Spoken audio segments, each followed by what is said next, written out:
जय सिया राम। प्रिय दर्शकों, किसी ने बहुत ही शानदार बात कही है कि यदि हम गरीब के यहाँ पैदा होते हैं तो इसमें हमारा कोई दोष नहीं है, हमारा उस पर कोई नियंत्रण नहीं है। लेकिन यदि हम गरीब होकर मरते भी हैं तो इसमें हमारा पूरा पूरा दोष है। हमें पूरे जीवन ऐसा प्रयास करना चाहिए कि हम धनवान बने, आर्थिक रूप से समृद्ध बने। ज्योतिष आपकी उस पर बहुत मदद कर सकता है। अब इस वीडियो में हम देखेंगे कि कौन सी दिशा और किस प्रकार के काम, माध्यम, स्रोत और कौन से उपायों के माध्यम से हम धनवान बन सकते हैं, आर्थिक रूप से समृद्ध हो सकते हैं।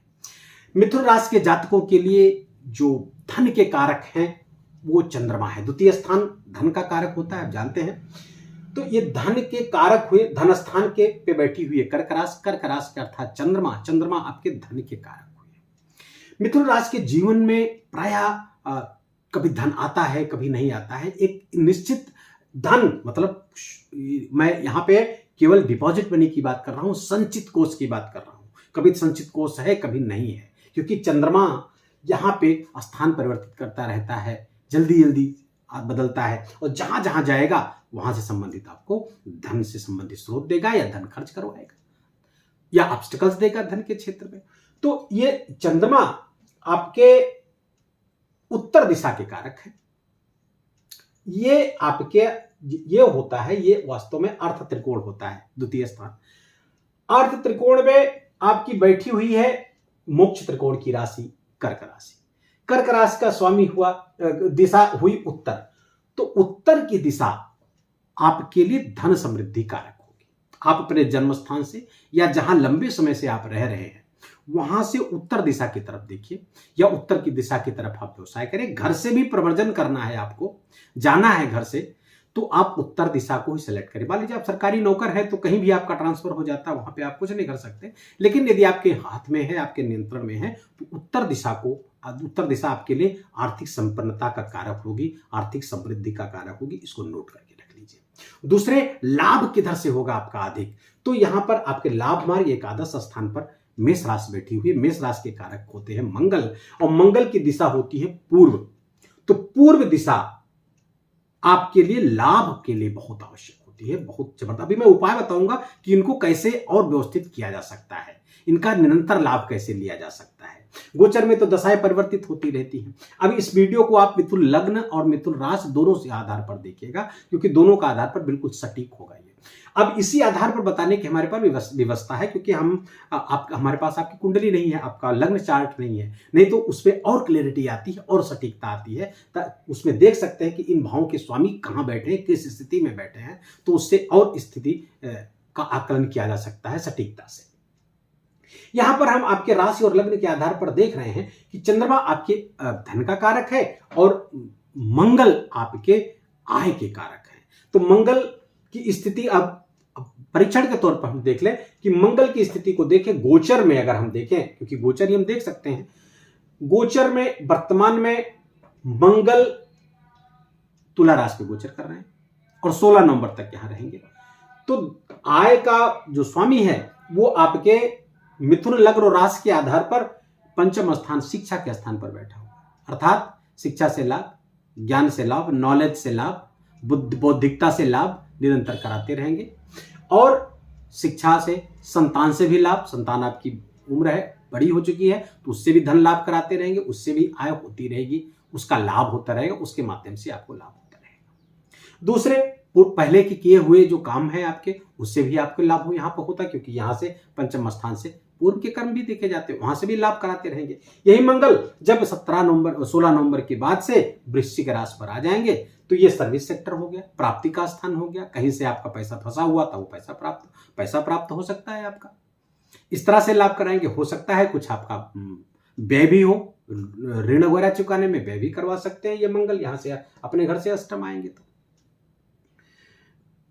तो ये हो गया, ये दिशाएं हो गई। अब किस माध्यम से आ सकता है? अब चंद्रमा जो कारक है, आपके धन का जो कारक है चंद्रमा, ये माता का कारक होता है चंद्रमा। तो माता के साथ रिलेशन, अपनी मां के साथ रिलेशन या मां समान महिलाओं के साथ रिलेशन आपकी आर्थिक समृद्धि का कारक बनेगा। लेकिन यही उल्टा हो जाएगा अगर आप माँ या माँ समान औरतों के प्रति अपना दुर्व्यवहार रखते हैं, अपना अच्छा व्यवहार नहीं रखते हैं, तो यहां समस्या कारक हो जाएगा। और ये चंद्रमा धन कारक, ये चंद्रमा का जो स्थान है, अब आप यहां पे देखेंगे कि अगर आप अपने घर में जल, मतलब घर में जल का प्रवाह अधिक है, आपकी टोटी सही नहीं है, पानी ज्यादा आवश्यकता से अधिक उसका प्रवाह होता है, आवश्यकता से अधिक पानी का इस्तेमाल किया जाता है, तो लिक्विड मनी रुकेगी नहीं, संचित कोष में आपकी कमी आएगी। तो इसलिए इस बात का ध्यान रखिए, पानी उतना ही खर्च करें जितना आवश्यक हो। घर में देख लें कहीं पानी अनावश्यक टप टप करके गिर ना रहा हो, कहीं पानी लगातार बह ना रहा हो, इससे आपकी समस्याएं ज्यादा बढ़ जाएंगी। अब यहां पर माध्यम जो होगा लाभ मार्ग, अब ये जो है लाभ, ये द्वितीय स्थान, यहां से दक्षिण चतुर्थ को देखेंगे तो उत्तर दिशा में आपको यहां से लाभ होता हुआ दिखेगा। उत्तर मैंने बात की, और यहां से मंगल की पूर्व दिशा में। अब पूर्व दिशा में आप एक कोशिश करें कि पूर्व का दिशा जहां भी है आपके घर के इर्द गिर्द, उसको साफ सुथरा रखें। वहां से कुछ सूर्य की रोशनी आपके घर में कोशिश करें, घर में आए, खिड़की आज सुबह खोल दें, सुबह की किरणें आपके घर में प्रवेश करें, ये भी आपकी आर्थिक समृद्धि के कारक होंगे। लेकिन एक काम और कर सकते हैं, तांबे का सूर्य ला करके अपनी पूर्व घर के पूर्वी दीवार पर आप लगा सकते हैं। 7 घोड़ों वाली कोई पिक्चर की आकृति आप अपने ऑफिस वगैरह में लगा लें, तो उससे भी आपको बहुत सारे लाभ होते हुए दिखेंगे। दूसरे, आपकी आर्थिक समृद्धि और भी देखी जा सकती है। जैसे मान लीजिए आपका व्यय कम हो जाए तो निश्चित रूप से धन बढ़ेगा। तो अनावश्यक व्यय से लोग बहुत परेशान रहते हैं। प्राय हमारे पास बहुत कंप्लेंट्स आती है कि गुरुदेव क्या है, कि क्या कारण है आचार्य जी, हमारा पैसा तो आता है लेकिन रुकता नहीं। जब रुकेगा नहीं तो फिर आप समृद्ध कैसे होंगे? तो रोकना उसका बहुत आवश्यक है। आपके व्यय स्थान को देखेंगे तो यहां के कारक हुए शुक्र, और शुक्र ये बता रहा है कि मिथुन राशि और लग्न के लोग लग्जरी आइटम्स पे बहुत व्यय करते हैं, सुख सुविधाओं पे बहुत खर्च करते हैं, शान शौकत पे बहुत खर्च करेंगे, ऐशो आराम पे बहुत व्यय करेंगे। तो यहां पर थोड़ा नियंत्रण की आवश्यकता है आपको। यहां पे नियंत्रण करेंगे तभी जाकर के धन रुकेगा। यहां पे अगर नियंत्रण ना हो पाया तो फिर धन आएगा, पैसा जाएगा, आप ऐशो आराम तो करते रहेंगे, लेकिन एक समृद्धि, एक सॉलिड प्लेटफॉर्म आपको कभी नहीं मिलेगा आर्थिक रूप से। तो यहां पर आपको नियंत्रण करने की आवश्यकता होगी। अब क्या करें कि हम ऐसा उपाय क्या करें कि ये भाव और ये भाव, इससे हमें कभी दुष्परिणाम न प्राप्त हो, या परिणाम प्राप्त हो तो भी उसमें हमारा लाभ का मार्ग प्रशस्त होता रहे, हमें कोई विपरीत परिस्थिति का ना सामना करना पड़े। तो इससे संबंधित उपाय आपको निरंतर करते रहना है। उपायों की मैंने बात की, इसी जो मैंने बातें की इसी में उपाय भी छुपा हुआ है। तो धन समृद्धि के कारक जब चंद्रमा है तो चंद्रमा संबंधित उपाय करें। आप मेडिटेशन बहुत आवश्यक है मिथुन लग्न के कारण। अगर धन समृद्धि चाहते हैं तो मन को स्थिर करें, चंद्रमा की रोशनी में बैठ करके आप थोड़ा मेडिटेशन करें। चंद्रमा के मंत्र का भी निरंतर आप जप कर सकते हैं। ओम नमः शिवाय, शिव के पास ही चंद्रमा है तो वहां पे जप कर सकते हैं, या फिर चंद्रमा का जो मंत्र है ओम श्राम श्रीम श्रौम सह चंद्रमसे नमः, इस मंत्र का निरंतर आप 108 बार रोज जप करें, या चंद्रमा की रोशनी में बैठकर इस मंत्र का जप करें और मेडिटेशन करें, तो इससे आपको लाभ होगा। दूसरे, आपका लाभ मार्ग के स्वामी है मंगल। मंगल के प्रतिनिधि देवता है हनुमान जी, तो हनुमान जी की उपासना खूब करिए आप। और उपासना करने का मतलब है उस देवता के अनुसार जैसा रहन सहन होना चाहिए हमारा ऐसा होना चाहिए, जैसे विचार होने चाहिए वैसे होने चाहिए। तो फिर हनुमान चालीसा का खूब पाठ करें, नियमित रहें, संयमित रहें। ये सब करेंगे तो आपको आपका लाभ मार्ग खूब बढ़ता रहेगा। लेकिन आप सोचे कि एक बार हनुमान चालीसा करके आप बहुत सारे लाभ इकट्ठा कर लेंगे, नहीं साहब, ऐसा नहीं। आप हनुमान मंदिर या कोई भी मंदिर कहीं बन रहा हो वहां पर ईंट का दान करें, ईंटे का 5-10 ईंट ही दान करें। आप दान करते रहें जीवन में तो आपको लाभ मार्ग आपको निरंतर प्रशस्त होता रहेगा। दूसरी बात, आप हनुमान जी को प्रसन्न करने के लिए हनुमान चालीसा का कम से कम 7 बार अवश्य पाठ करें, और रोज पाठ करें, डेली 7 बार कम से कम, ज्यादा कर सके तो ज्यादा, इससे भी आपका लाभ मार्ग प्रशस्त हो। दूसरा, व्यय कैसे रोके? व्यय को रोकने के लिए सर्वोत्तम उपाय आपके साथ आज शेयर कर रहा हूं। परफ्यूम होता है, परफ्यूम का आप प्रयोग करें। और खूब मेंटेन रहें हमेशा।